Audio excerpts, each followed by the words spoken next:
நான் கிஃப்ட் கொடுத்து ஒரு வாரம் கழிச்சு ஓப்பன் பண்ணுறோம். இரு சொல்லிட்டு ஓப்பன் பண்ணு. மொக்கையாக தான் இருக்கும், ஆனாலும் சொல்லிட்டு ஓப்பன் பண்ணு. இன்னும் இருக்குன்னு கூட யோசிக்க முடியல.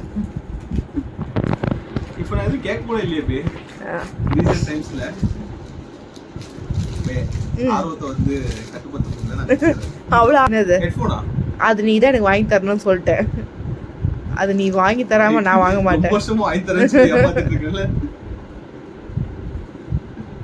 Try this power bank. கண்டிப்பா இது எனக்கு தேவை.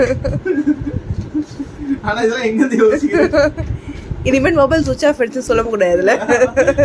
இனிமேல் மொபைல் சுவிட்ச் ஆஃப் ஆயிடுச்சு கால் பண்ணல அதான் சொல்ல முடியாதுல்ல. இருந்த கடைசி ஆயிடும் போச்சு. நீ சொல்வடா பவர் பேங்க்லயும் பவர் இல்ல.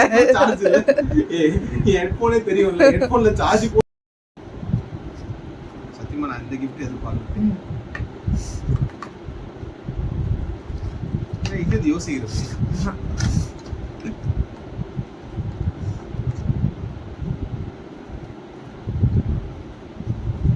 ரொம்ப நல்லா இருக்கு.